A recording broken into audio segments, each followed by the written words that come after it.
ഞങ്ങളുടെ ശകുനം മുടക്കി എന്നും മുന്നിൽ തന്നെ വന്ന് നിന്നോളണമെന്ന് നിനക്ക് എന്താ ഇത്ര നിർബന്ധം രാധേ?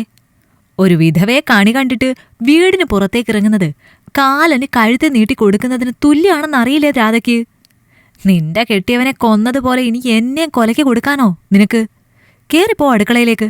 അവിടെ ചെന്ന് ചെയ്യാനുള്ള പണി എന്താണെന്ന് വെച്ചാൽ വേഗം ചെയ്തു തീർക്ക്. ചെല്ല്.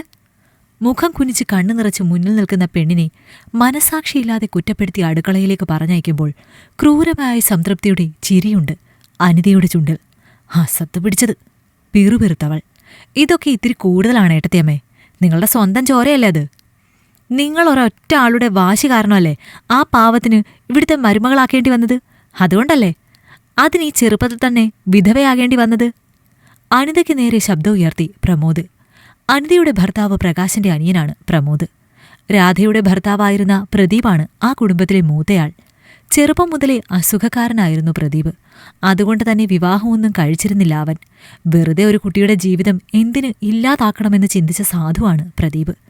പ്രകാശന്റെ ഭാര്യയായ അനിത ആ വീട്ടിലേക്കെത്തിയപ്പോൾ അവൾക്ക് തോന്നിയ കുബുദ്ധിയാണ് അസുഖക്കാരനായ പ്രദീപിനെ കൊണ്ട് രാധയെ കല്യാണം കഴിപ്പിക്കുക എന്നത്. കൂടപ്പിറപ്പാണെങ്കിലും അനിതയ്ക്ക് കണ്ണിന് മുൻപിൽ കണ്ടുകൂടാ രാധയെ. കാരണമില്ലാത്ത വെറുപ്പാണ് അവൾക്ക് രാധയെ. രാധയുടെ കല്യാണത്തിലൂടെ രണ്ടായിരുന്നു അനിതയുടെ ലക്ഷ്യം. 5 പൈസ ചെലവില്ലാതെ രാധയുടെ കല്യാണം നടന്നാൽ അതിന്റെ പേരിൽ അവൾക്ക് കൊടുക്കാനുള്ളതെല്ലാം സ്വന്തം മാതാപിതാക്കളിൽ നിന്ന് വാങ്ങിയെടുക്കാം. രാധയെ വീട്ടുകാർക്ക് ഇഷ്ടമല്ലാത്ത വിധം വെറുപ്പിച്ചിട്ടുണ്ട് ആദ്യമേ അനിത. അതുകൊണ്ട് തന്നെ അവർ അനിതയെ അനുസരിക്കും. വിവാഹശേഷം പ്രദീപ് മരിച്ചുപോയാൽ ബിസിനസ്സിലൂടെ അവൻ നേടിയ അവന്റെ ഭാരിച്ച സ്വത്തുക്കൾ ഭാര്യയായ രാധയ്ക്ക് കിട്ടും. അതും തഞ്ചത്തിൽ അവൾക്ക് കൊടുക്കാതെ തട്ടിയെടുക്കുകയും ചെയ്യാം. പ്രകാശന്റെ അമ്മയെ സോപ്പിട്ട് പ്രദീപിന്റെ വിവാഹകാര്യം സമ്മതിപ്പിച്ചെടുത്തു അനിത ആദ്യം. വിവാഹം കഴിക്കുന്നില്ല എന്ന് വാശി പിടിച്ച പ്രദീപിനു മുൻപിൽ അമ്മയെ നിരാഹാര വ്രതമെടുപ്പിച്ചതിന് പിന്നിലും അനിതയുടെ ബുദ്ധിയാണ്. ഒടുവിൽ പ്രദീപം കീഴടങ്ങിയതോടെ രാധ പ്രദീപിന്റെ ഭാര്യയായി. സൗന്ദര്യവതിയാണ് രാധ. നല്ല പെൺകുട്ടി. എല്ലാവരെയും അനുസരിച്ച് മാത്രമാണ് അവൾക്ക് ശീലം. പ്രദീപും ഒരുപാട് സന്തോഷത്തിലായിരുന്നു രാധയുമൊത്തുള്ള ജീവിതത്തിലെങ്കിലും വിവാഹം കഴിഞ്ഞ് 6 മാസം പിന്നീടും മുൻപേ അവൻ മരണത്തിന് കീഴടങ്ങി. കാര്യങ്ങളെല്ലാം അനിത നിശ്ചയിച്ച പടി നീങ്ങി. രാധയും അവളിൽ വന്ന സ്വത്തുമെല്ലാം അനിതയുടെ നിയന്ത്രണത്തിലായി. പ്രദീപ് മരിച്ച് 1 വർഷം കഴിഞ്ഞതും രാധയെ ആ വീട്ടിലെ വേലക്കാരിയാക്കി അനിത. രാധയോടൽപ്പം കരുണയോടെ പെരുമാറിയ അമ്മായിയമ്മയിലും വിഷം നിറച്ചു അനിത. അവളുടെ ചതികൾ ആ വീട്ടിൽ തിരിച്ചറിഞ്ഞ ഒരേ ഒരാൾ പ്രമോദാണ്. അനിതയെ തനിച്ചു കിട്ടുന്ന അവസരത്തിലെല്ലാം ചോദ്യം ചെയ്യും പ്രമോദ്. നീ ഇതെന്തൊക്കെയാണ് പ്രമോദെ പറയുന്നത്? രാധ എന്റെ സ്വന്തം അനിയത്തിയല്ലേ? അവളെന്റെ കൂടെ എപ്പോഴും ഉണ്ടാവാൻ വേണ്ടിയല്ലേ ഞാൻ അവളെ നിന്റെ വല്യേട്ടനെ കൊണ്ട് വിവാഹം കഴിപ്പിച്ചത്? നിന്റെ ഏട്ടനൊരു ജീവിതവും കിട്ടും. എന്റെ രാധയെ എനിക്കെപ്പോഴും കാണുകയും ചെയ്യാമല്ലോ എന്ന് മാത്രമേ ഞാൻ കരുതിയുള്ളൂ. അതിത്ര വലിയ തെറ്റായി നീ കാണുമെന്ന് ഞാൻ അറിയാതെ പോയി. ഇതെനിക്ക് സഹിക്കാൻ വയ്യടാ. പറഞ്ഞു തീരും മുമ്പേ ആർത്തുകരയുന്ന അനിതയെ പകച്ചു നോക്കി പ്രമോദ്. ഓന്തിനേക്കാൾ വേഗത്തിൽ നിറമാറാൻ കഴിവുള്ള ഇവരുടെ ഈ അഭിനയം എന്തിനാണെന്ന് മനസ്സിലോർത്ത് പ്രദീപ് മുറ്റത്തേക്ക് നോക്കിയതും കണ്ടു. പടി കടന്ന് കയറി വരുന്ന പ്രകാശേട്ടനും അമ്മയും. അവരെ കാണിക്കാനും തന്നെ ചീത്ത കേൾപ്പിക്കാനുമുള്ള അനിതയുടെ ശ്രമത്തെ അറിഞ്ഞതും അവരെ നോക്കി നിസ്സംഗതയോടെ പ്രമോദ്. അയ്യോ, എന്തിനാ എന്റെ കുട്ടി കരയുന്നേ? ഈശ്വര, എന്താ പറ്റി എന്റെ മോൾക്ക്? അനിതയുടെ കരയുന്ന മുഖം കണ്ടതും അവൾക്കരികിലേക്ക് ഓടിച്ചെല്ലുന്ന തന്റെ അമ്മയെ അലക്ഷ്യമായൊന്ന് നോക്കിയവൻ. ഇതിവിടുത്തെ പതിവ് കാഴ്ചയാണ്. തങ്ങൾ മക്കളെക്കാളും അമ്മയ്ക്ക് പ്രിയങ്കരി മരുമകളായ അനിതയാണ്. അവൾ പറയുന്നതേ ഈ വീട്ടിലിപ്പോൾ നടക്കുകയുള്ളൂ എന്ന അവസ്ഥ. മോളെ, എന്താടി പറ്റിയത്? അനിതയുടെ മുഖത്തെ കണ്ണുനീർച്ചാലുകൾ തുടച്ചു നീക്കി അമ്മ ആദിയോടെ ചോദിച്ചതും പ്രമോദിനെ ആരും കാണാതെ വല്ലാതെയൊന്നു നോക്കി അനിത. അവളുടെ ആ നോട്ടത്തിൽ അപകടം മണത്തു പ്രമോദ്. എന്നെ ഈ പ്രമോദ് അടിച്ചമ്മേ.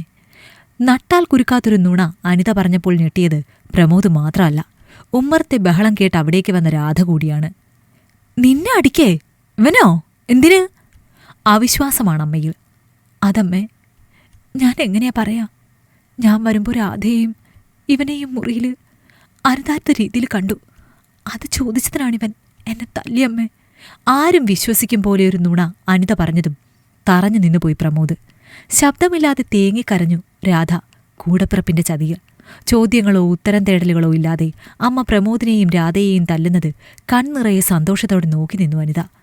പ്രമോദ് എന്ന തന്റെ ശത്രുവിനെ ഇനിയമ്മ ഈ വീട്ടിൽ നിർത്തില്ല എന്നുറപ്പാണ് അനിതയ്ക്ക്. ബഹളങ്ങളും ശാപങ്ങളും നിറഞ്ഞൊരു രാത്രി കടന്നുപോയി. നേരം പുലർന്നതും ഉമ്മറത്ത് കണ്ട കാഴ്ചയിൽ ഞെട്ടിത്തരിച്ചു നിന്നുപോയി അനിത. രാധയുടെ കഴുത്തിൽ താലി കെട്ടി അവളെ ഭാര്യയാക്കി നാട്ടുകാർക്കിടയിലൂടെ വീട്ടിലേക്ക് കൈപിടിച്ച് കയറ്റുന്ന പ്രമോദ്. കാണുന്ന കാഴ്ച വിശ്വസിക്കാൻ കഴിയാതെ തറഞ്ഞു നിന്ന അനിത. നെഞ്ചിലടിച്ച് കരയുന്ന അമ്മയെയും ഞെട്ടിനിൽക്കുന്ന അനിതയെയും പുച്ഛത്തോടെ നോക്കി പ്രമോദ്. ഈ വീടിന്റെ പടി ചവിട്ടാൻ നിന്നെയോ ഇവളെയോ ഞാൻ സമ്മതിക്കില്ല പ്രമോദേ. അത് പറയാൻ നീ ആരാടി? നിനക്കെന്താ അവകാശം ഇവിടെ? വീര്യം വീണ്ടെടുത്ത് ചീറിപ്പറയുന്ന അനിതയ്ക്ക് മുൻപിലേക്ക് ഇത്തവണ ശബ്ദം ഉയർത്തി കയറി നിന്നത് രാധയാണ്. രാധയുടെ മുഖത്തെ ഭാവത്തിലും കടുപ്പിച്ച ചോദ്യത്തിലും ഞെട്ടി അനിത. ഇതെന്റെ മരിച്ചുപോയ ഭർത്താവ് എനിക്കിഷ്ടദാനമായി എഴുതിത്തന്ന വീടും സ്വത്തുക്കളുമാണ്. ഇതെല്ലാം എന്റെ ഇഷ്ടപ്പടി ഉപയോഗിക്കാനും ചിലവഴിക്കാനുമെല്ലാം അവകാശം എനിക്ക് മാത്രമാണ്. എന്നെ അനുസരിക്കാമെങ്കിൽ മാത്രം അനിതയ്ക്കിവിടെ നിൽക്കാം, അല്ലെങ്കിൽ ഈ നിമിഷം ഇറങ്ങാം.